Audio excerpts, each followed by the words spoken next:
Salut à toutes et à tous, bienvenue parmi nous dans ce dernier rendez-vous de Diasporama pour l'année 2022.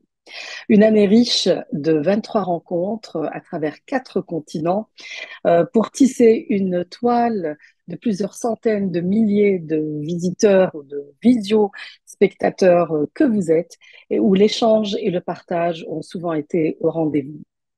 Tout au long de cette année donc, nous avons donné la parole à des femmes et des hommes du monde des arts, du spectacle, des sciences, de l'entrepreneuriat ou des médias, et avec qui nous avons découvert leurs passions multiples. Nous avons donné également la parole à des personnes moins connues, mais qui ont gagné à l'être, tant par la qualité de leurs travaux ou de leurs propos. Je vous laisse donc avec des extraits témoins de ces belles rencontres qui, j'espère, vous donneront envie de voir l'émission Source ou de la revoir.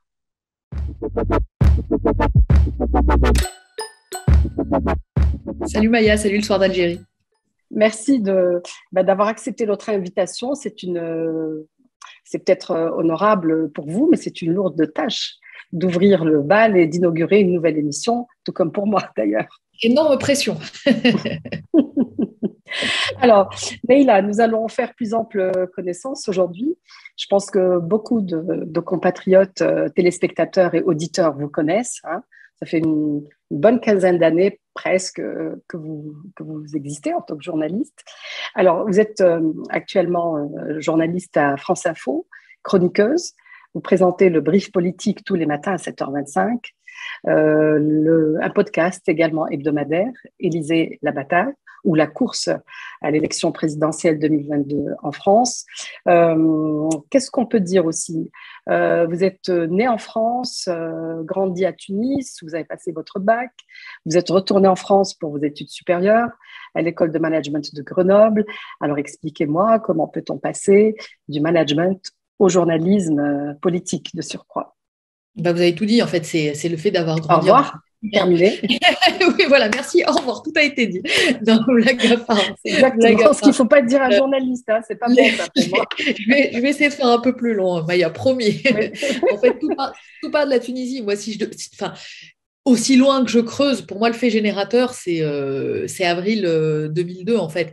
C'est au moment de l'élection présidentielle qui voit Jean-Marie Le Pen se qualifier pour la première fois au second tour.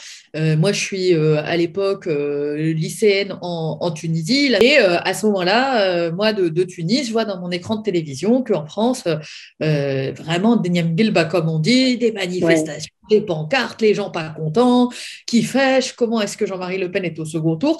Et franchement, je me sens en total décalage par rapport à la France, c'est-à-dire que, vous l'avez dit, moi je suis franco-algérienne, mais à ce moment-là, je ne comprends pas, enfin ma partie franco, elle ne comprend pas pourquoi est-ce que les gens manifestent contre un vote. En Tunisie, le vote n'était pas libre, on savait que les élections mzaïrines, que bah le oui, bulletin que tu oui. mettais, ce n'était pas forcément le bulletin qui sortait.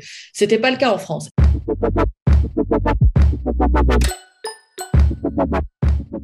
Euh, Écoutez, déjà pour moi, ISL n'a jamais été juste une entreprise, mais beaucoup plus une mission. Le fait que j'ai passé toute ma vie adulte et professionnelle dans la Silicon Valley m'a permis d'acquérir une certaine expérience et expertise. Au début, juste après avoir obtenu mon doctorat de l'université de Stanford, j'ai travaillé dans de grosses boîtes tech et puis j'ai basculé vers l'entrepreneuriat où j'ai eu la chance de construire des équipes, lever des fonds et construire quelque chose de probant qui a eu du succès. Et donc, du coup, à un certain moment, j'ai commencé à m'impliquer dans tout ce qui était entrepreneuriat et tech en Algérie. Mais au début, c'était vraiment d'une manière passive, dans le sens où je faisais du mentorat, même des fois, je finançais des équipes que j'aimais bien.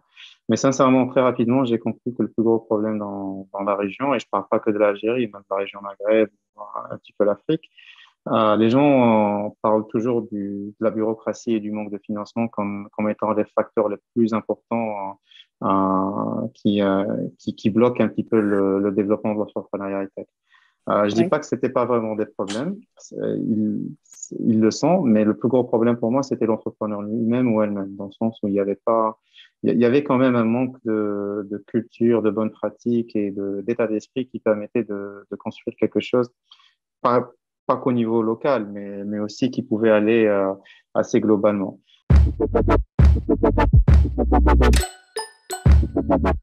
Vous avez donc étudié, bien sûr, la musique au conservatoire, diplômé en analyse musicale, orchestration et musicologie de l'université Paris-Sorbonne.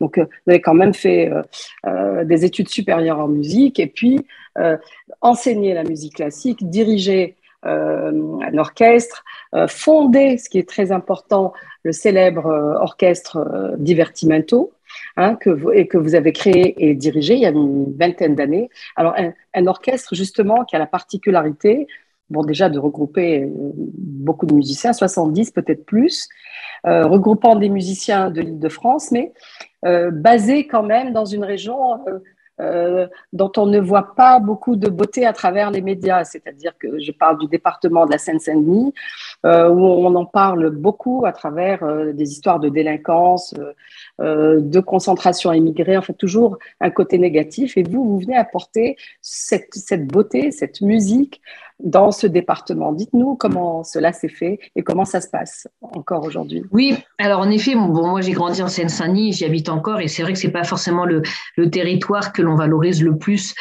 notamment dans les médias en France ou à l'étranger. On le voit souvent du côté de ces réalités plus difficiles en termes voilà, de misère économique, de difficultés sociales, parfois d'insécurité. Oui, ces réalités-là, elles existent, mais c'est pas du tout les seules. Il y a énormément de dynamisme aussi, de richesse, d'innovation, de dynamisme culturel. Et c'est vrai que moi, j'ai grandi en effet dans un quartier populaire. Même si voilà, on a évolué dans un milieu modeste, le fait aussi d'avoir grandi sur ce département, ça m'a aussi amené à comprendre aussi mieux notre monde, à être tout de suite en lien avec la diversité sociale, culturelle. Et puis aussi, j'avais envie de montrer que c'était pas une fatalité de grandir sur ce département, qu'il y avait aussi des belles choses et qu'il fallait pas justement le stigmatiser. Au contraire, on pouvait aussi apporter ce qu'il y avait de plus beau, même l'excellence de la musique, de la culture sur ces territoires-là. Et donc, c'est vrai que ça m'a énormément, mon parcours personnel, ma double culture, le fait de connaître ce territoire-là, ça m'a aussi aidé à réfléchir à quel chef d'orchestre j'avais envie d'être au XXIe siècle, quel orchestre j'avais envie aussi de créer. Et donc, j'ai créé l'orchestre Divertimento parce que pour moi, c'était évident que d'une part, en tant que jeune chef, en tant que femme, on ne me donnerait pas les mêmes opportunités que d'autres.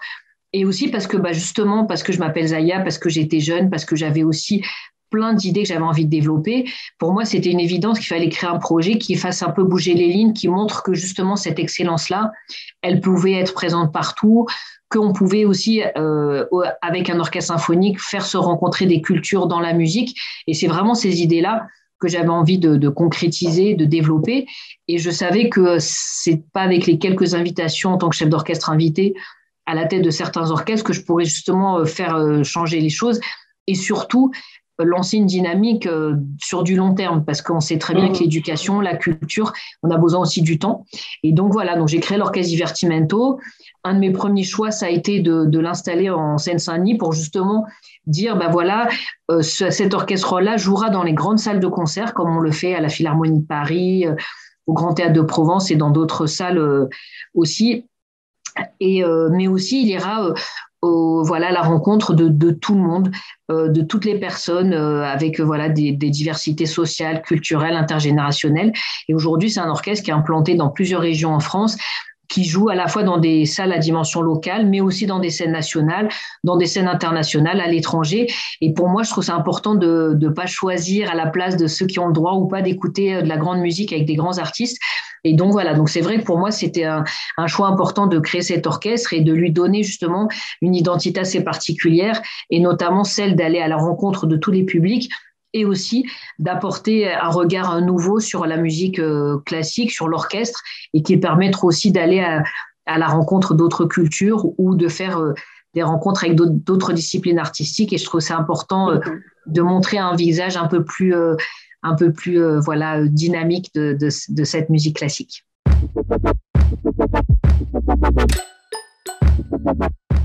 Votre engagement à travers le documentaire d'impact en tant qu'impact stratégiste est quelque chose qui vous donne donc une étoffe supplémentaire dans votre engagement personnel et à travers l'engagement des documentaristes. Et là, on va essayer de faire le lien avec l'Algérie et les pays arabes parce que je sais que vous y travaillez aussi, Khadija.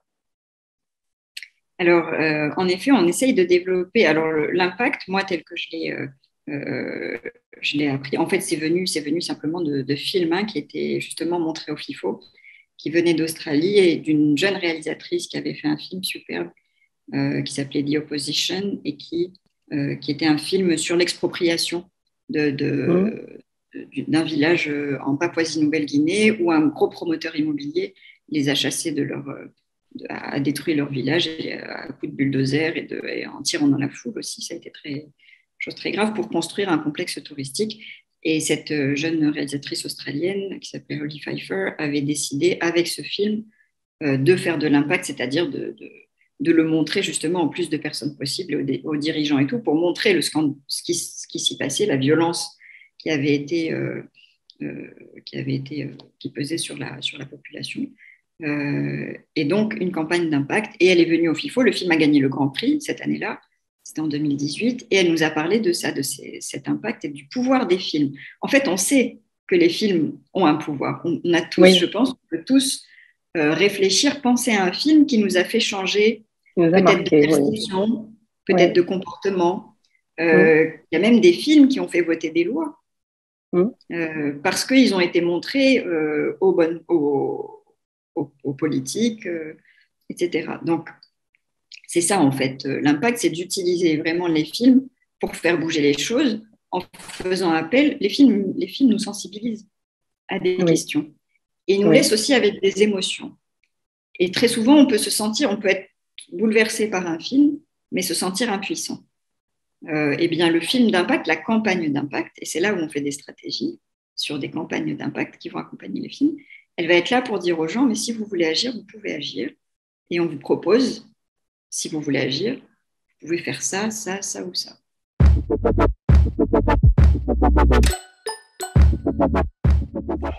Alors, vous êtes également connu mondialement pour toujours un peu ce souci de stockage. Je ne sais pas si ça a un lien avec l'enfance, mais en tout cas, la question de stockage de l'énergie. Et là, vous investissez à travers l'Institut d'ailleurs que vous dirigez, l'Institut hydraulique, c'est cela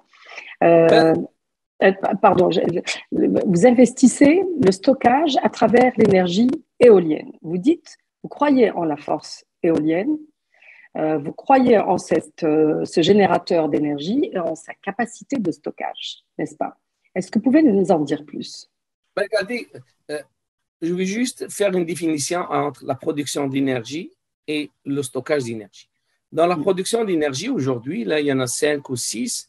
On parle de l'hydroélectricité, on parle du solaire, on parle d'éolien, le vent, on parle de la géothermie et le nucléaire. Je pense que le nucléaire en Algérie, là, moi, je ne le conseille pas, là, donc, à cause de Fukushima, à cause de ce qui se passe, etc. Donc, il faut, surtout si on focus sur l'Algérie, il faut voir un peu qu'est-ce que l'Algérie aujourd'hui, elle a, etc. Donc, il y a un potentiel énorme du soleil, il y a un potentiel énorme aussi sur le vent parce qu'il y a des places où ils ventent. Et ça, c'est un peu les choses. Aujourd'hui, on produit l'électricité pratiquement avec les énergies fossiles. Ce n'est pas ça l'avenir parce que la pollution, l'émission de CO2, etc. Dans le stockage. Donc, le stockage, il y a 3 types de stockage. Il y a le stockage électrochimique qui se fait soit par les batteries, soit par l'hydrogène. Je parlerai tout à l'heure sur l'hydrogène. Et il peut se faire par machin physique comme les roues cinétiques, etc. Donc, moi, je vais focuser sur le stockage électrochimique. Dans le stockage électrochimique, on a les batteries et on a l'hydrogène. Les batteries, on peut stocker pratiquement une journée, 2 journées au maximum parce que la densité d'énergie, elle est à peu près 250-300 Wh par kilogramme aujourd'hui.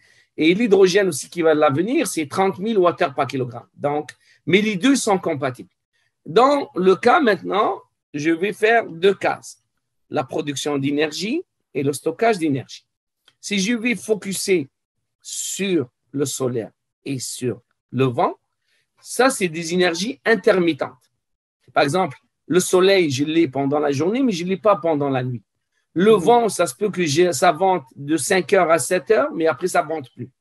Donc, j'ai besoin de stocker l'énergie. Pourquoi? Parce que ça se peut que pendant 2 heures de vent, j'ai beaucoup d'énergie. Et si je ne l'utilise pas, elle est perdue. Donc, je la magasine, soit dans la batterie, soit dans le stockage d'hydrogène. Et en magasinant, ça, par exemple, on va parler des batteries. Donc, je peux utiliser mon énergie comme je veux. Par exemple, si j'ai besoin pendant la nuit, ou pendant le matin, ou pendant l'atténuation de la pointe, pendant l'été, que la climatisation en demande, donc je veux utiliser ce stockage. Donc, aujourd'hui, l'Algérie, on a besoin d'une solution complète, qui est la fabrication de la production de l'énergie non fossile, qui respecte l'environnement, et son stockage. Les deux, il faut ensemble. J'ai déjà parlé, j'ai déjà écrit un exemple, j'ai dit, l'Algérie, écoutez, je la connais très très bien, surtout lorsqu'on était à l'école primaire, la géographie, on l'a décortiquée, on aimait bien notre pays, on l'aime toujours, et il y a un potentiel énorme, énorme au niveau de l'énergie solaire. Un exemple, j'ai dit, ne perturbons pas, n'allons pas dans des endroits éloignés, etc.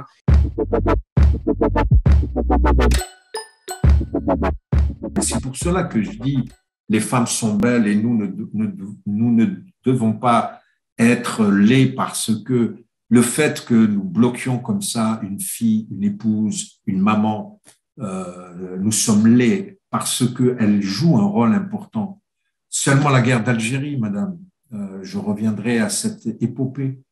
Qu'aurait été la guerre d'indépendance sans les femmes, sans le rôle qu'elles ont joué pendant ces 7 années de guerre? Vous voyez bien que la femme, alors moi j'ai grandi dans un milieu très féminin. Oui, moi, vous le dites dans le livre. Oui. Bien sûr, ma mère a été membre fondatrice en 1945 de l'Union nationale des femmes algériennes. Ma sœur a été torturée par les parachutistes et elle n'en a jamais parlé jusqu'à la fin de sa vie, etc., etc. Donc aujourd'hui, comment peut-on vivre sans la femme? La femme a un rôle important et je pense et j'espère qu'en islam, en tout cas, elles vont nous apporter des éclairages qui sont importants. Et je souhaiterais vraiment qu'ici en France, déjà, j'exhorte beaucoup de femmes à participer à notre vie collective musulmane pour que nous puissions effectivement bénéficier de leur, je dirais, de leur instinct, de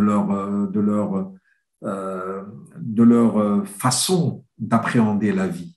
Et je crois que c'est important. Alors, le chapitre est assez mince, peut-être, parce qu'en fait, le livre a pour objet d'abord de dénoncer le terrorisme islamiste, mais j'ai tenu quand même à parler de la femme, à parler du rôle de la femme, et je vous avais dit que je suis en train d'écrire un livre sur les femmes musulmanes, les personnalités musulmanes depuis l'avènement de l'islam, parce que c'est important de faire connaître cette histoire. On a vraiment tenté d'enlaidir notre religion, là aussi, et je dis que la femme en islam, à partir du moment où au 7e siècle, il y a eu la révélation coranique, enfin, pour la première fois dans l'histoire de l'humanité, la femme devenait un sujet de droit.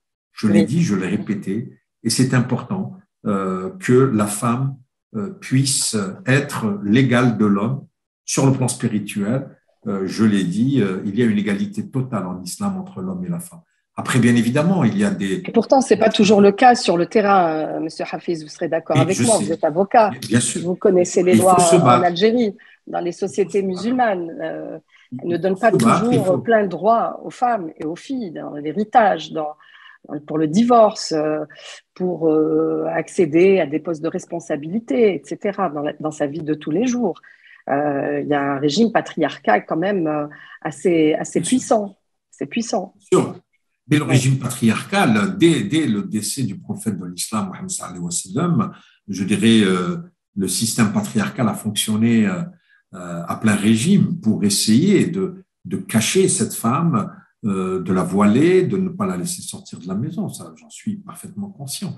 On ne peut pas lancer aujourd'hui avec vous un débat théologique, mais je suis persuadé que si on fait une relecture, ne serait-ce que du Coran, on verra que la femme est beaucoup, beaucoup mieux placée que ce qu'on a voulu faire croire à la société, ne serait-ce que contemporaine aujourd'hui. On compte sur vous.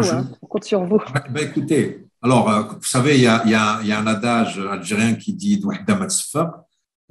Il faut, moi j'essaie d'être un précurseur, j'essaie d'être un catalyseur, et je vois que je reçois beaucoup de soutien. Il y a beaucoup de personnes qui sont aujourd'hui décidées à sortir du silence. Parce que quand on parle de la majorité silencieuse, ça nous fait du mal. Il faut aujourd'hui, et vous voyez bien que le fait que je m'exprime, le fait que je sois extrêmement dynamique sur les réseaux sociaux apporte des résultats. Et je crois que ce n'est pas honteux de notre part d'aller vers l'autre. Moi, je vois qu'il y a beaucoup de non-musulmans, en tout cas ici en France. Franchement, je peux vous dire qu'il y a un regard relativement bienveillant de la part du français, je dirais, moyen, qui a besoin de comprendre. Je dois vous dire que le 11 septembre, après le 11 septembre 2001, le livre le plus lu dans le monde était le Coran.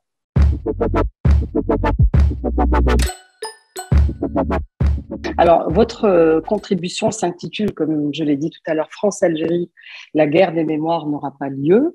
Vous commencez d'ailleurs par raconter une belle anecdote en rapport avec l'artiste peintre Mohamed Issiakham, que je vous laisse raconter et nous dire pourquoi vous avez choisi cette anecdote pour commencer votre article. Alors, c'est à travers le travail d'une artiste algérienne, donc Amina Menia, qui qui se trouvait à Alger lors du 50e anniversaire et qui a vu cette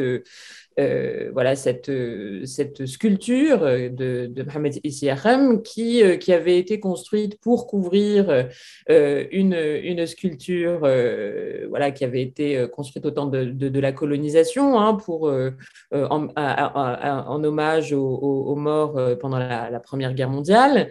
Et on avait demandé à Mohamed Issiakham de remplacer cette sculpture des temps coloniaux. Et Mohamed Issiakham avait pris la décision non pas de la remplacer ni de la détruire, mais de la recouvrir d'une certaine manière, en prenant la décision que la responsabilité, que le choix ne lui revenait pas. La décision de que faire de cette sculpture, de ce signe des temps passés. Et ça m'a semblé assez intéressant comme image parce qu'en fait, au moment du 50e anniversaire de l'indépendance, donc il y a 10 ans, il y a eu une fissure dans la sculpture de Mohamed Issiakham, comme si le destin se mêlait de nous dire, bon, il est temps maintenant d'essayer de prendre des décisions ou peut-être de faire des choix ou de faire face à ce passé. Donc j'ai trouvé ça assez parlant comme moment. Voilà. Et pourtant, lui-même victime, hein, entre guillemets, de cette guerre, puisqu'il en a perdu son bras. On connaît l'histoire que lui et sa sœur avaient marché dans un champ où il y avait des mines.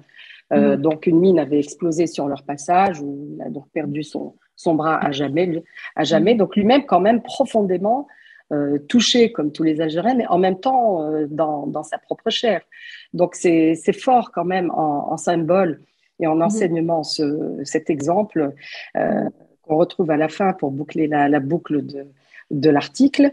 Alors, vous dites à un moment, vous utilisez plein d'expressions, vous dites concurrence mémorielle, mémoire dangereuse, incendie de la mémoire, guerre des mémoires, champ de bataille, mémoriel, sont autant d'expressions aux connotations guerrières qui qualifient souvent les enjeux et les débats mémoriels liés à la guerre d'indépendance algérienne.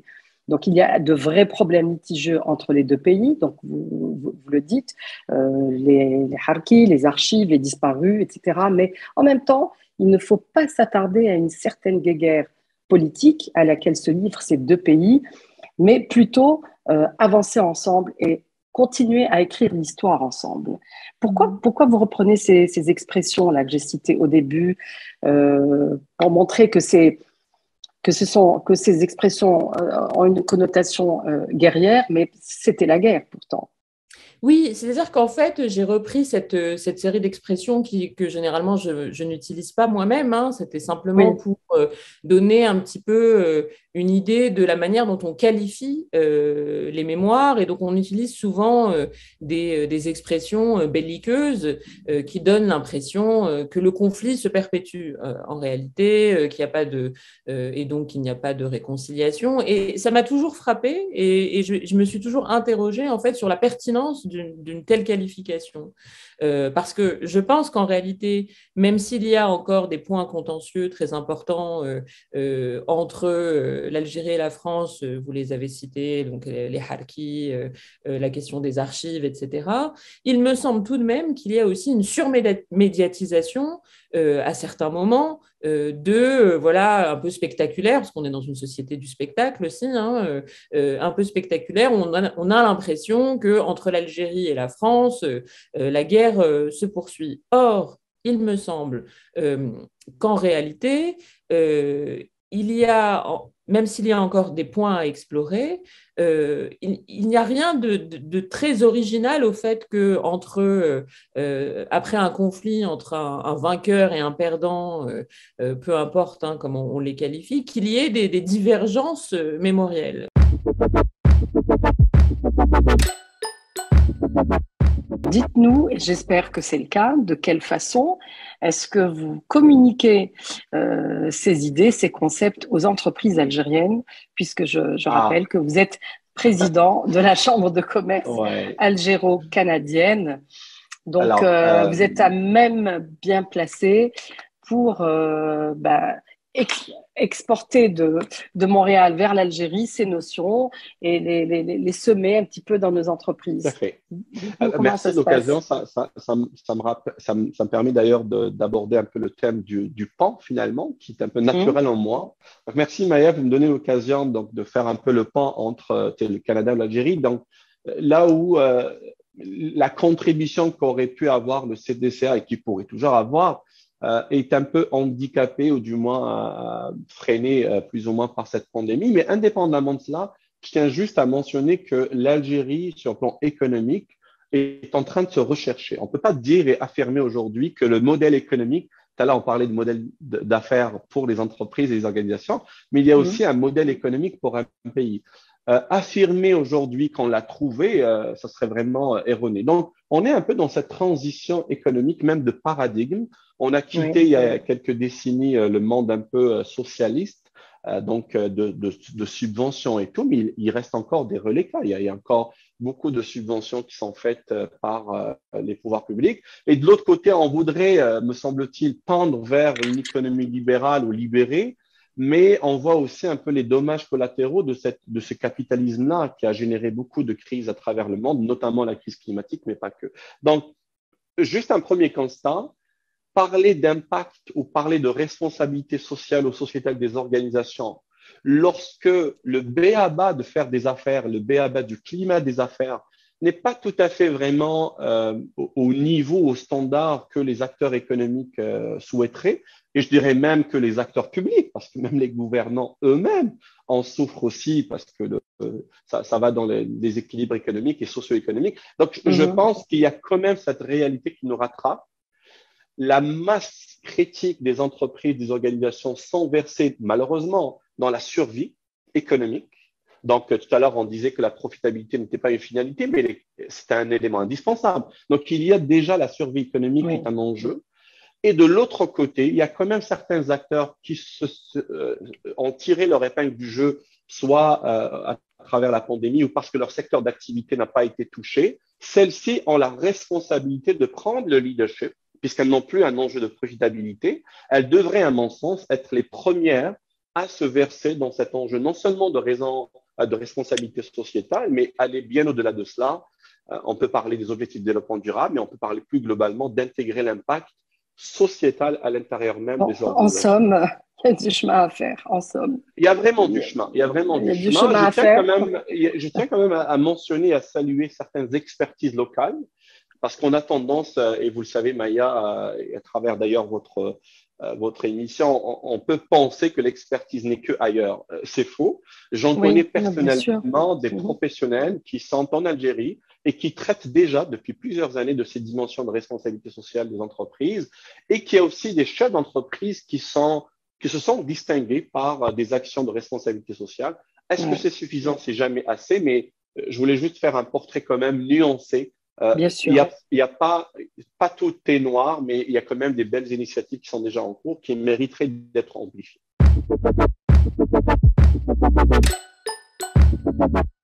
Ils ont considéré que je n'étais plus le leur, un des leurs, ça se dit, un des leurs.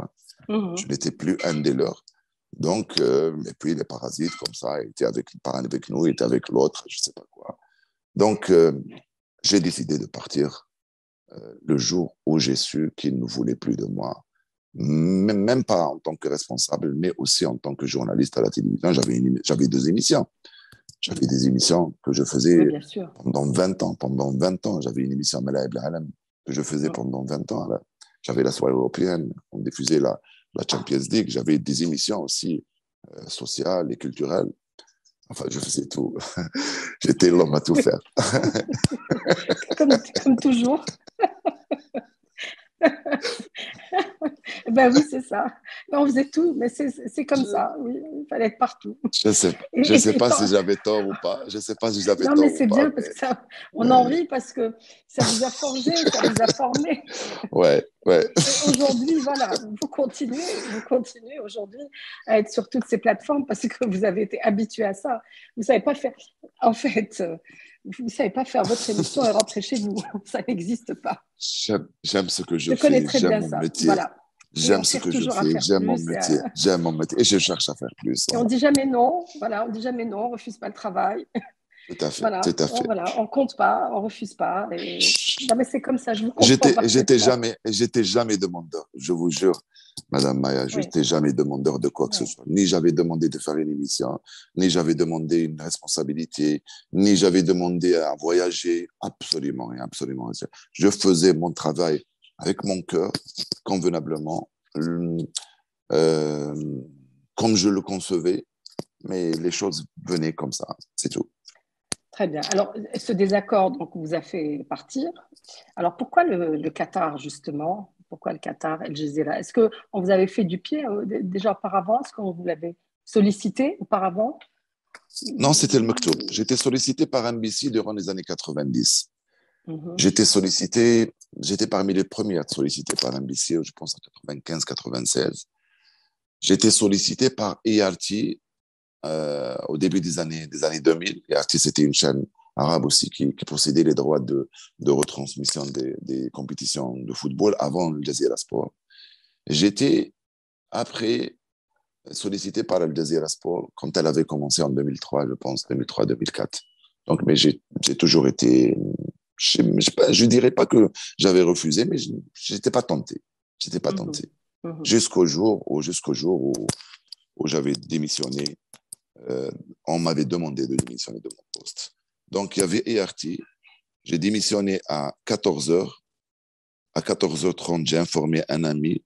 À 15h, je reçois un coup de fil de ERT en me disant, Monsieur Darraji, vous êtes avec... On était le 1er mars 2008. Monsieur Darraji, vous êtes avec nous à partir d'aujourd'hui. Il y a des collaborateurs qui vont vous appeler. Ils vont vous proposer un contrat. Vous mettez la somme que vous voulez.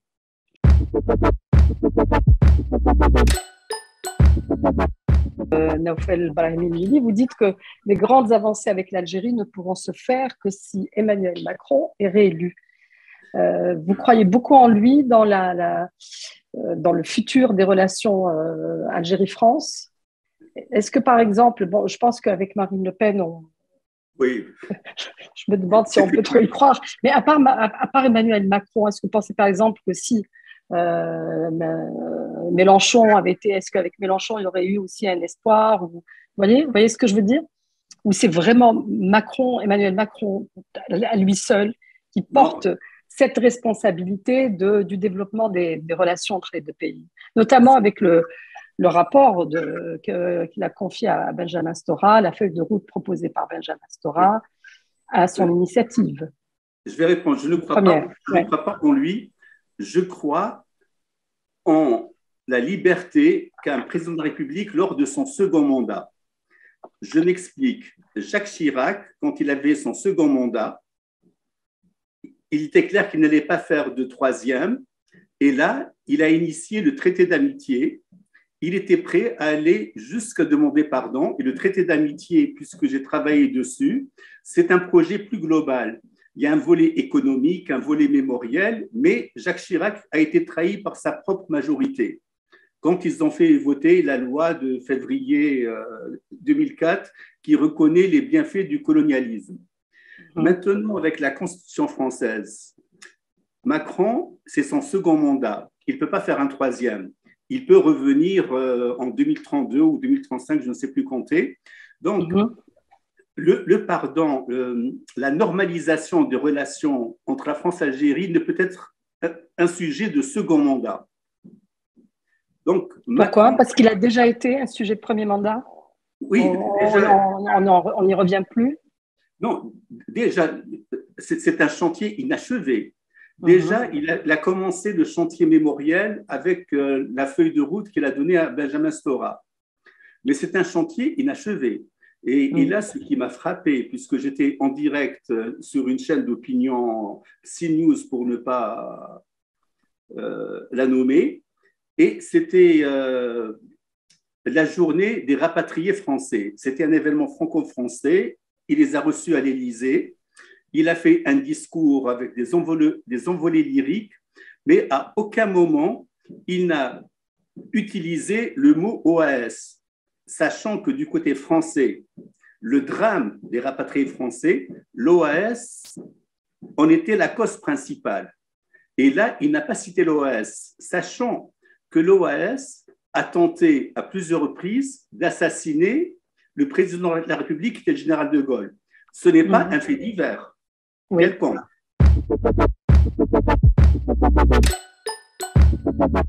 Déjà mis en mode Covid, voire même post-Covid dans vos réalisations, en intégrant les structures barrières transparentes, etc., n'est-ce pas?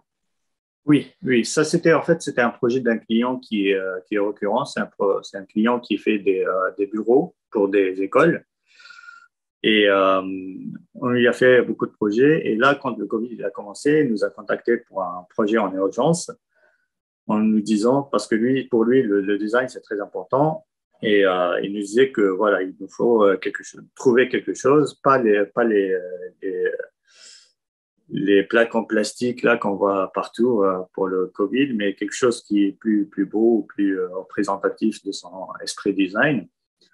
Et il fallait trouver une solution. Donc, on est venu avec cette idée de mettre des barrières en alternance pour pouvoir passer les documents, mais sans avoir un direct contact avec la personne qui est en face. Oui, c'est extrêmement joli. J'invite vraiment ça, les spectateurs. Allez visiter votre site web, le site web de votre cabinet d'architecture et regardez les réalisations. Elles sont à l'infini, magnifiques les unes, aussi bien les unes que les autres. Alors, votre cabinet a obtenu plusieurs prix et distinctions, je le disais tout à l'heure, au Japon, bien entendu, en Russie, aux États-Unis, à Hong Kong, au Royaume-Uni, en Chine, en France. Des premiers prix, des seconds prix. Quel est pour vous, qu'est-ce que vous pouvez nous dire sur le meilleur prix ou le plus grand prix que vous ayez obtenu? Quelle distinction et pour quel ouvrage, Farid Ziani? Alors ça, je pense que ça va être sans doute le World Architecture Festival, le Festival international d'architecture. C'est un peu comme la Coupe du monde de l'architecture. Oui. Où il fallait aller sur site, faire la présentation de son projet devant les jurys. Donc, il y a des gens qui viennent, des architectes qui viennent de partout dans le monde. Et puis, c'est où? Alors, ça change de lieu. Au début, c'était à Singapour, et puis à Berlin, puis à Amsterdam. Là, ça va être au Portugal.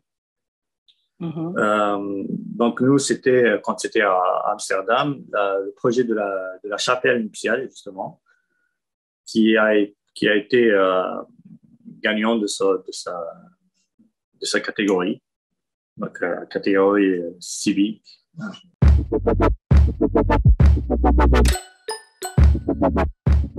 Ce qui nous intéresse aussi chez vous, c'est que vous êtes franco-algérienne et vous ne lésez aucune des deux parties. Et pour la partie algérienne qui nous intéresse surtout, on va dire, vous avez contribué énormément à travers l'association Atlas, que vous avez présidée pendant plusieurs années. Donc, Atlas, qui veut dire Algerian Talents and Leaders Association. Donc, en gros, c'est l'association des jeunes Algériens sortis des grandes écoles de France. Donc, c'est une association que vous allez nous présenter, que vous avez dirigée pendant plusieurs années. Vous avez passé la main, mais vous y êtes encore. Alors, j'aimerais connaître un petit peu les objectifs de cette association et surtout les acquises que vous avez pu procurer, comme peut-être bourse, comme opportunité aux Algériens membres de cette association Atlas. Alors, nous l'avons créée il y a 10 ans. En fait, c'est parti d'un constat de 4 jeunes qui avaient fait des parcours d'excellence dans des grandes écoles de commerce, qui avaient fait le constat que les Algériens étaient les moins représentés dans les grandes écoles. Ça, c'était le premier constat. Le deuxième constat, c'est qu'on sait qu'il existe cette diaspora d'excellence, mais aujourd'hui, elle n'est pas rassemblée, elle n'est pas visible, elle n'est pas fédérée. Et donc, c'était de dire, déjà, et surtout, c'est qu'on manque de réseau. Donc, ça a été le constat auquel ces jeunes sont arrivés en se disant, qu'est-ce qu'on peut faire ? Donc, il y a eu cette création de cette association avec un double objectif, c'est comment est-ce qu'on rassemble et on se connecte avec toute cette diaspora issue des parcours d'excellence pour créer ce réseau, pour derrière créer un réseau d'entraide.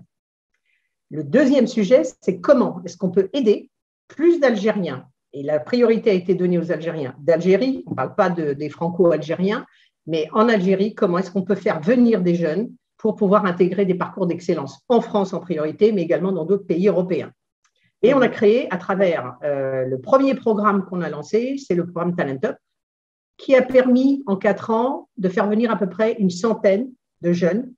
Donc, on les prépare, donc ces Atlassiens de France vont préparer au concours ces Algériens. On va donc aller dans les écoles et les sélectionner, on va les préparer au concours. Donc, c'est un travail assez complexe parce qu'il faut vraiment qu'on soit sûr qu'ils vont intégrer, exactement. Et ensuite, le problème, après, il y a le sujet du visa, puis il y a le sujet du financement. Donc, on va mettre en boucle l'ensemble de ce réseau pour voir comment est-ce qu'on peut effectivement aboutir. Donc, ce n'est pas beaucoup quand on parle d'une centaine en 4 ans, mais compte tenu du chemin qu'il faut faire pour y arriver, voilà. Et notre fierté, c'est de voir tous ces jeunes aujourd'hui qui sont un peu partout dans le monde.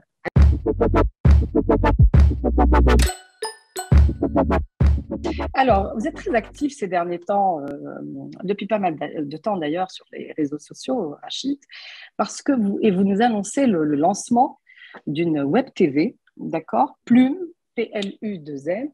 J'ai l'impression que c'est un projet que vous portez en vous depuis longtemps, puisque on l'a un petit peu croisé sur les réseaux sociaux au début de la pandémie, avec un hommage à Idir. Est-ce que vous pouvez nous expliquer ce que c'est ce projet et à qui il s'adresse, Rachid? C'est le projet de ma vie, Maya, tout simplement. Oui. C'est le projet qui va réconcilier mes deux parts de cerveau, ma part française et ma part algérienne. Non pas qu'elles étaient en combat ou en guerre, ces deux parts, mais ces deux parts qui ont vécu, qui se sont développées chacune de leur côté. Et arrivé à mon âge, je me rends compte qu'on peut vivre dans un équilibre entre ses origines, ce qu'on est devenu, et puis ce qu'on a envie d'être. Et quand je dis que c'est le projet de ma vie, tout simplement parce qu'après avoir fait beaucoup de communication comme journaliste traditionnel à la télévision, à la radio, comme vous le savez, comme vous le connaissez, j'ai rêvé d'abord, quand ma carrière a été mise entre parenthèses au moment où j'ai été nommé membre du Conseil supérieur de l'audiovisuel, à l'issue de ces 6 ans de mandat, j'ai beaucoup réfléchi sur ce que j'avais pu faire à la télévision, sur ce que je pourrais faire. Et je me suis rendu compte que le monde de la télévision avait beaucoup changé pendant le temps de ce mandat d'observateur, de régulateur de l'audiovisuel. Et puis, tout simplement parce qu'il y avait une phase de 2 ans pendant laquelle je n'avais pas le droit, pour des questions de conflit d'intérêts, de travailler sur une des chaînes de télévision que j'avais contrôlées. J'ai pris le temps de regarder la télévision et j'ai pris le temps de me rendre compte que ce que j'y voyais ne m'intéressait pas beaucoup. Ça, c'est la partie strictement professionnelle.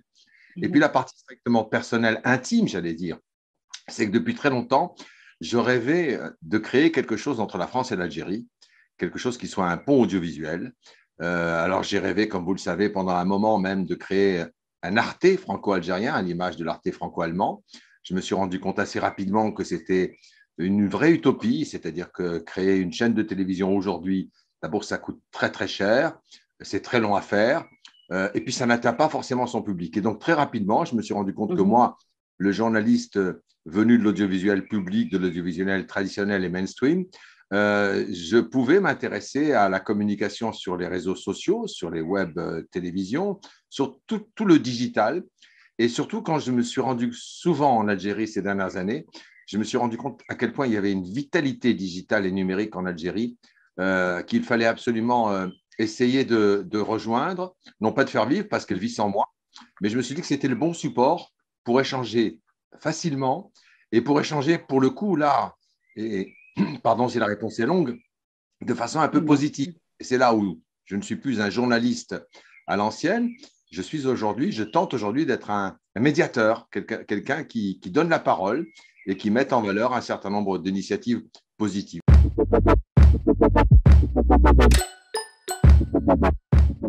Alors, vous faites bien de dire encore une agence dédiée aux énergies renouvelables. Il est vrai qu'à ma connaissance, il y en a beaucoup à travers le monde. Et pourtant, jamais la question de la transition énergétique n'aura été autant d'actualité en ce moment, dans ce contexte de guerre en Ukraine et ces différentes inquiétudes sur tous les plans, y compris le plan énergétique. Qu'avez-vous à nous dire sur ce sujet ? Alors, la sécurité d'approvisionnement, c'est rien de nouveau, hein. Ça existe depuis les années 70, quand les prix du pétrole ont augmenté, etc.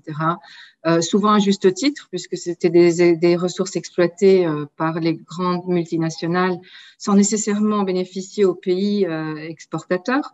Donc, ça a été une très belle transition d'avoir l'OPEP, etc. Ensuite, il est vrai que donc c'est toujours resté un sujet d'actualité, la sécurité d'approvisionnement. Mais souvent aussi, les pays exportateurs parlent de sécurité de la demande. Ils ont aussi besoin, c'est pas que pour nous, pour les pays exportateurs de pétrole, que le pétrole est produit. Mais ce qui est la nouvelle donne, ça a été, mais qui existe dans le monde académique, qu'on connaît depuis très longtemps, c'est le défi climatique. Et ça, malheureusement, les décideurs n'ont pas voulu prendre en compte parce qu'il y a des parties prenantes qui ont des intérêts dans toutes ces ressources énergétiques. Et donc, ça a été très difficile. Donc, quand on a commencé il y a 10, 11 ans, c'était difficile de faire ce qu'on appelle le business case pour les renouvelables parce que c'était encore plus cher que le reste des ressources énergétiques. On a eu beaucoup de chance parce que les prix ont dégringolé. Donc, maintenant, les renouvelables sont compétitifs par rapport aux autres énergies. Et d'un côté, du point de vue de l'environnement, c'est plus bénéfique. Et d'un point de vue aussi de la sécurité d'approvisionnement, c'est aussi bénéfique puisque les ressources, tout le monde a des ressources plus ou moins en solaire, en éolien, en géothermie, etc. Donc, c'est vraiment une solution qui est la solution du futur. Malheureusement, on ne va pas assez vite dans les changements pour des intérêts divers et variés que vous connaissez dans le monde géopolitique et stratégique.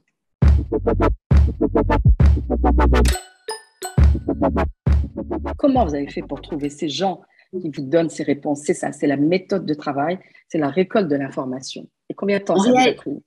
Alors, ça a pris du temps, ça c'est certain, ça a pris plusieurs années, ça a pris environ 6 ans d'écrire ce livre. Ça a aussi pris beaucoup de temps avant ça de concevoir le livre, c'est-à-dire de comprendre qu'il y avait là un sujet. Parce que comme vous dites, les questions finalement, une fois qu'elles sont posées, elles ont l'air un peu évidentes, c'est-à-dire oui, bien sûr, ok, après la guerre, il faut faire redémarrer le pays. Et comment on redémarre une entreprise.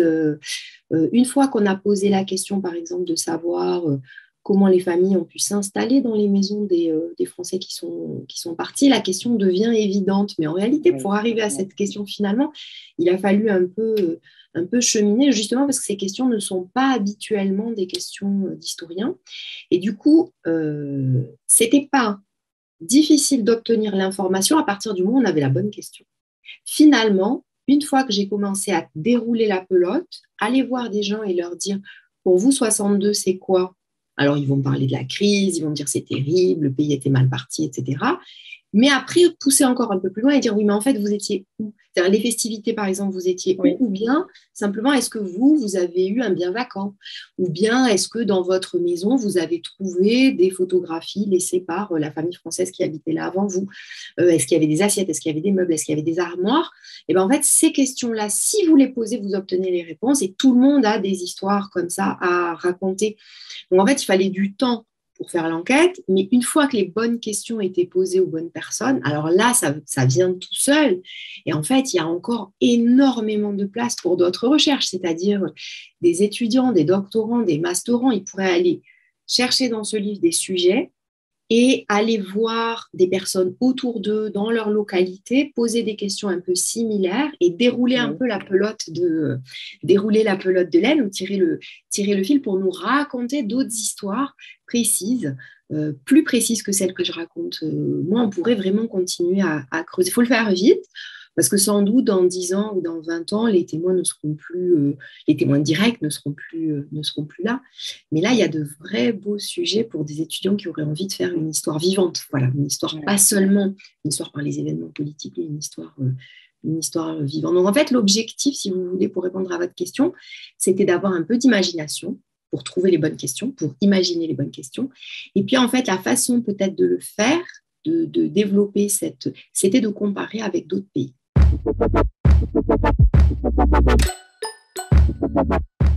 Comment est venue l'idée de revisiter l'histoire dans cette partie de l'amirauté d'Alger avec tous ces artistes peintres? Et il y a du vécu, il y a de la fiction, mais il y a du vécu aussi. Qu'est-ce que vous êtes allé chercher et comment?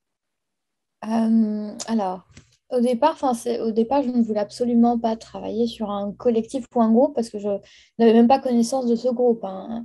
J'avais vraiment commencé avec... On les appelait vraiment la Mole d'Alger? On les appelait vraiment, c'était leur nom? Oui, le Mole d'Alger, pardon. Le Mole d'Alger. La génération du Mole d'Alger, c'est une appellation qu'on doit à un artiste qui était aussi architecte qui s'appelait Jean de Maisonseul, qui à l'indépendance de l'Algérie a dirigé le musée des Beaux-Arts. Donc il était à Alger et il avait lancé cette appellation du temps de génération du Mole d'Alger parce que les peintres avaient élu pour quartier général le fameux Mole d'Alger. Et après, Jean Sénac, à l'indépendance aussi, reprenait beaucoup cette expression. Elle était un peu tombée dans l'oubli depuis, mais en farfouillant un peu dans les archives, en dépouillant quelques écrits par-ci par-là, je retrouvais en fait à chaque fois cette expression.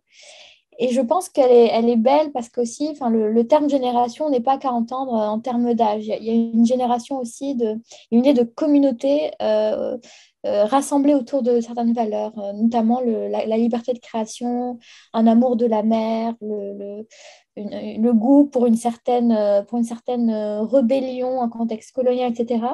Au départ, je m'étais vraiment intéressée à l'œuvre de Sauveur Galiero parce que j'avais vu certaines de ses peintures qui m'ont vraiment interpellée. Je ne le connaissais absolument pas. Je le connaissais vaguement de nom, mais je ne m'étais jamais intéressée à sa production. Et en fait, ça faisait écho à ce que je voyais depuis ma fenêtre à Alger, etc. Il y avait des vues sur Saint-Eugène, des marines, etc. Et en rencontrant sa famille, notamment son fils Christophe, je découvrais en fait que derrière Sauveur Galiero aussi, il y avait toute une pléiade de peintres, de poètes, de journalistes, d'intellectuels qui ont formé, comme le disait le poète Odisio, une internationale des peuples de la mer, donc un groupe de copains, une bande de copains, qui dans l'Alger post-Seconde Guerre mondiale avait évolué en fait dans la ville en étant assez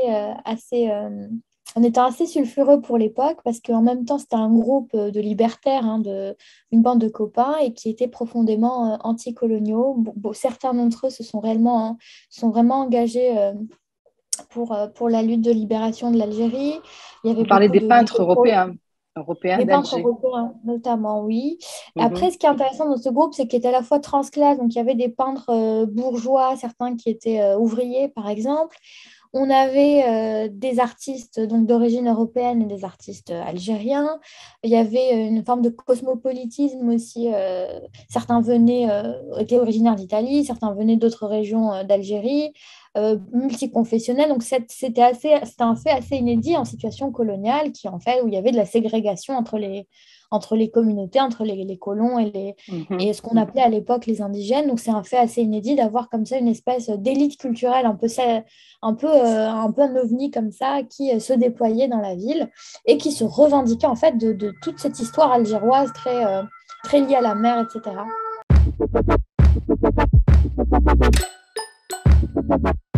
Vous vous livrez quand même, Monsieur Sidi Saïd, dans ce livre. Je ne sais si on peut dire avec pudeur ou sans pudeur, mais je peux dire qu'il est quand même difficile de raconter la misère, de raconter la pauvreté, de raconter le châtiment, de raconter l'injustice. Pourquoi avoir raconté cela, vous qui êtes arrivé à des positions sociales et professionnelles très prestigieuses, vous avez rencontré les plus grands décideurs de ce monde, vous avez atteint des sommets de confort, on va dire, formidables.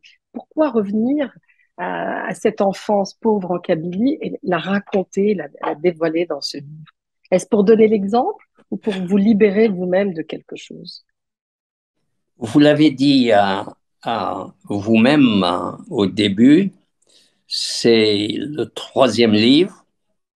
Donc, c'est une histoire qui a commencé il y a 8-10 ans. Je dirais même, en partie, c'est le 4e livre, puisque avec d'autres, et notamment Cartouche, que tout le monde connaît, d'origine algérienne, et Aurélie Godefroy, nous avons écrit, il n'y a pas très longtemps, il y a quelques petits mois, un livre, Le bruit du bonheur. Alors, vous avez sans doute raison, mais je disais tout à l'heure, il y a les deux, si vous voulez, pour répondre à votre question, et vous avez entièrement raison. Mais plus je réfléchis, plus je me dis, au fond, j'ai construit ma carrière patiemment, avec détermination, mais sans avoir été pressé, et les choses sont venues d'elles-mêmes. Et ça me coûte un peu de le dire, mais une fois sur ma lancée, je ne dois rien à personne. J'ai gravi les marches de l'entreprise, une à une, jusqu'au sommet et sans ascenseur.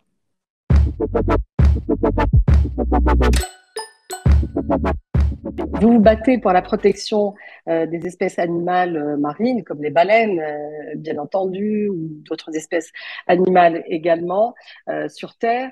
Quel est le combat dont vous êtes le plus fier, que vous avez réussi à titre individuel ou collectif, hein, et qui soit récent, mais pour lequel vous êtes très fier, et celui qui vous tient encore à cœur et pour lequel vous travaillez? Les combats qui m'ont plu ou qui me tiennent le plus à cœur, bien sûr, il y a le premier qu'on a réussi à gagner au Brésil pour différentes raisons, parce que c'était le premier pour moi chez Greenpeace, parce que c'est pas rien de gagner contre Total, c'est vraiment très symbolique de la lutte David contre Goliath, c'est vraiment ça, et surtout parce qu'il y avait différents acteurs impliqués. Il y avait des Brésiliens au Brésil qui ne voulaient pas qu'on vienne détruire leur écosystème, des communautés locales qui allaient être impactées, leur pêcherie allait être impactée, leurs habitats allaient être impactés. Il y avait Greenpeace Brésil, nos collègues brésiliens qui se sont beaucoup battus avec nous. Il y avait même des personnes au sein même de l'administration brésilienne qui vraiment prenaient conscience qu'il y avait un problème et c'est grâce à eux qu'on a mené combat. Et il y a tous ces Français et toutes ces personnes du monde entier qui nous ont accompagnés parce que on a mobilisé le monde entier contre ce projet. Et c'est ça qui faisait chaud au cœur. C'est vraiment de voir qu'il y avait tout ce monde-là qui pouvait avoir un message commun, une vision commune, une lutte commune. Et en fait, on a réussi. Donc ça bien sûr, ça m'a beaucoup tenu à cœur. Et le fait qu'il y ait eu une réussite à la fin.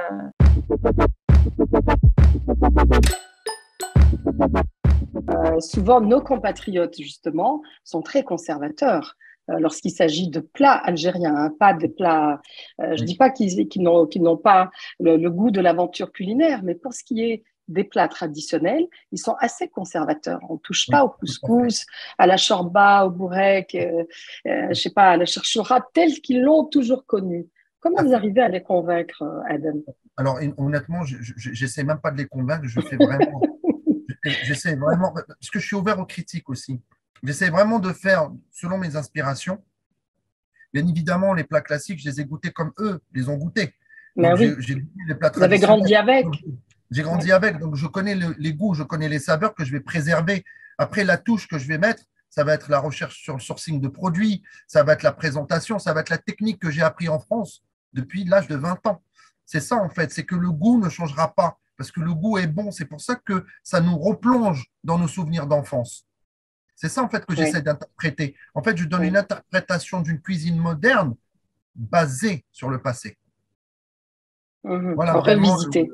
Voilà, elle est revisitée, elle est moderne, elle est dans l'air du temps, elle est faite d'une manière très élégante, parce que c'est vrai, nos plats sont bons, sont gourmands, mais c'est vrai, on n'a jamais porté cette élégance au plat, parce que ce n'était pas le but non plus, hein. Nous, on est là pour manger, on est là, voilà, on est là pour se restaurer.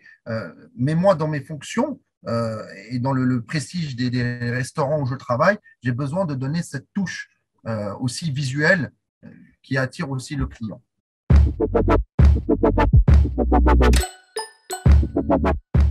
Oui, on connaît les pouvoirs de la pleine lune qui provoque des marées hautes et des marées basses, le pouvoir de la pleine lune qui déclenche des accouchements. Il est vrai qu'on raconte beaucoup de choses sur les pouvoirs de la pleine lune. Comme vous dites, bon, ça fait pas de mal. Au mieux, ça fait du bien, ça fait pousser les cheveux plus vite. Mais alors, on revient vers vous donc très vite. C'est pas intéressant pour nous parce que au lieu de revenir, allez, on va dire 2 mois. C'est une très bonne question. C'est une très bonne question. Mais c'est très bien. Dans les 29 jours ou 15 jours, si la coupe, surtout chez la coupe courte, parce que quand les cheveux est long, ça va. C'est une très bonne question. Parce que les gens qui viennent à la pleine lune, pendant la pleine lune, parce qu'elles rêvent d'avoir des cheveux longs. Bon. Si elles arrivent à récupérer le nombre de centimètres, très bien. Mais maintenant, c'est vrai, ce n'est pas économique d'aller chez le coiffeur se faire couper les cheveux. Depuis que j'ai lancé cette idée-là, depuis 1983, il y a des clients qui me disent, effectivement, maintenant, je me fais couper les cheveux après la pleine lune et mon cheveu il repousse moins vite. Donc, ils gagnent du temps pour aller chez le coiffeur. Donc, c'est aussi économique. Voilà. Oui.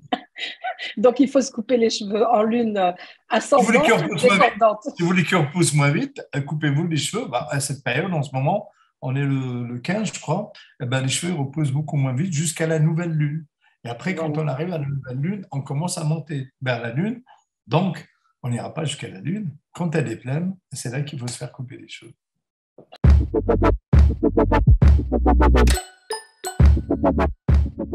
Alors, pour ceux qui ne connaissent pas le programme, ce que fait la NASA sur Mars, c'est difficile de résumer. Je le sais, mais vous diriez quoi aujourd'hui? Alors, la NASA, bon, il n'y a pas que la NASA, les êtres humains, depuis déjà un très longtemps, ont un intérêt pour l'espace depuis très longtemps. On la nuit ou pendant le jour, on regarde vers l'espace et on se pose des questions. Qu'est-ce que c'est que ces planètes-là? Qu'est-ce qui se passe? Est-ce qu'il y a des gens là-bas? Etc., etc.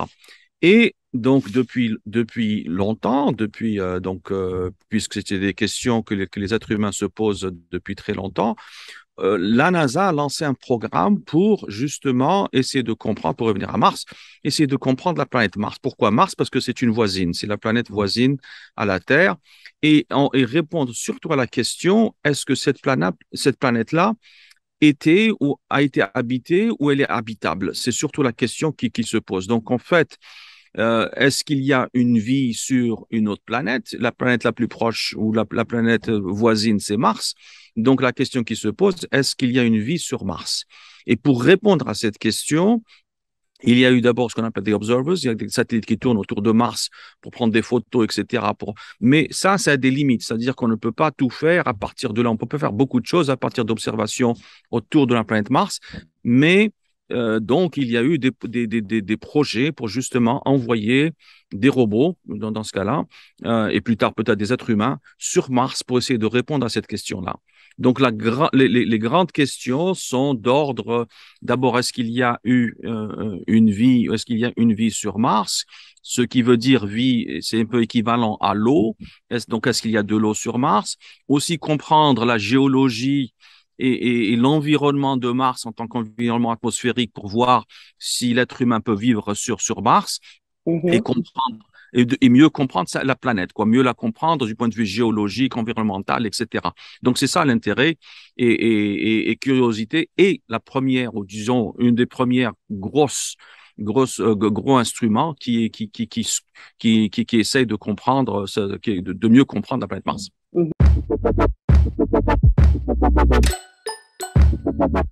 Alors, j'aimerais que vous nous présentiez ce fameux jardin aux 4 fleuves dont on a beaucoup parlé, qui a aussi fait votre renommée en Allemagne, nous dire un petit peu vos sources d'inspiration, parce que quand on le voit, pour qui le parcours le voit, trouve forcément des inspirations dans l'architecture musulmane ou islamique, comme vous le dites, et d'ailleurs il porte ce nom. J'aimerais bien que vous nous racontiez la genèse de ce jardin, Kamel Wafi. Alors, je ne sais pas si vous savez, moi j'ai essayé toujours dans mes compositions de trouver des éléments qui rapprochent l'Orient avec l'Occident. Ça a été toujours le but de mon travail d'ailleurs. Depuis 1980, quand j'ai travaillé dans un bureau en Allemagne, avant de me mettre à mon compte, c'est là que j'ai commencé à réfléchir à cela. Donc il y avait chez moi une très grande nécessité de rassembler ces deux éléments. Ça veut dire que l'inspiration des jardins, disons, de mon pays, elle venait des habits de mes sœurs, de ma mère, des fêtes, des kaftans. Quand j'étais là-bas, je regardais toutes ces broderies, tous ces dessins et tout, et ça fusionnait dans ma tête, ça commençait vraiment à chauffer et si vous voulez, à se multiplier. Et en Europe, c'était les broderies des jardins qui me faisaient aussi, qui me parlaient de ces éléments. Donc j'ai essayé un peu de mettre ces deux éléments l'un avec l'autre pour créer, si vous voulez, une façon de parler de Kamel Wafi pour la composition des jardins. Est-ce que la commande était dans ce sens, une fusion, une rencontre entre l'Orient et l'Occident, ou c'est votre pure proposition?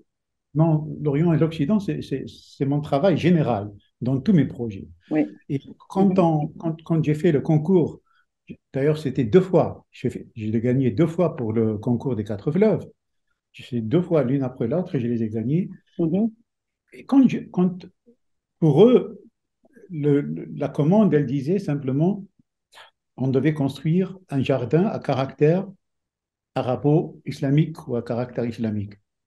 Et moi, je me suis dit, le jardin, je dois le construire dans un très grand parc. Dans un très grand parc où tout était vert. Ça veut dire quand vous rentrez, je ne sais pas, vous ne comprenez pas si quelqu'un fait un autre parc ou un jardin à l'intérieur. Il ne va pas du tout le sentir. Pourquoi? Parce que c'est déjà un grand paradis.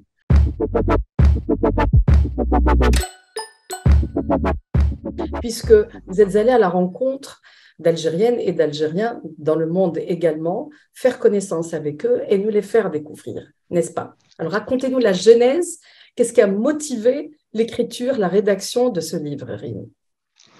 Tout à fait. Alors Maya, moi aussi, je me sens proche en quelque sorte de vous parce que j'ai l'impression, et c'est plus qu'une impression, on entreprend finalement des démarches très très similaires à travers des moyens différents. Vous êtes plus sur la vidéo et je suis plus sur l'écriture. Mais je pense que l'objectif, au final, est commun. L'objectif est vraiment de faire connaître des parcours d'exception et d'inspirer, donc et d'essayer de déconstruire ce succès pour que ça ne soit plus quelque chose qu'on observe de loin, d'inaccessible, faire en sorte qu'on arrive presque à s'identifier ou en tout cas avoir une visibilité qui nous mène, qui nous guide vers les objectifs qu'on veut atteindre dans la vie. Donc, ce qui a motivé un petit peu la naissance de ce livre, il faut savoir que ça, au début, c'était pas censé aboutir à un projet d'ouvrage. Hein. C'est un peu la richesse du projet qui m'a porté et des gens que j'ai interviewés, des constellations, hein, comme je les appelle. Initialement, donc, vous l'avez dit, hein, j'ai étudié à Polytechnique Al-Harrach. Et depuis que je suis à l'étranger, j'ai gardé des liens avec mon école d'ingénieur en Algérie. Et aujourd'hui, je fais partie d'un groupe de mentoring à l'école polytechnique d'Alger. On est plusieurs mentors qui essayons d'encadrer plusieurs jeunes étudiants qu'on était il y a quelques années, etc. Donc, à travers mes séances de mentoring, en général le samedi ou le dimanche avec ces jeunes étudiants, j'ai beaucoup entendu de questions finalement qui se répètent et qui démontrent une certaine... et c'est des questions que moi-même je me suis posées quand j'étais dans la situation de ces étudiants et qui démontrent une certaine recherche de l'information, une recherche tout simplement de sa trajectoire, de la voie. Ils sont jeunes, ils ne savent pas forcément, etc. Et en parallèle, du coup...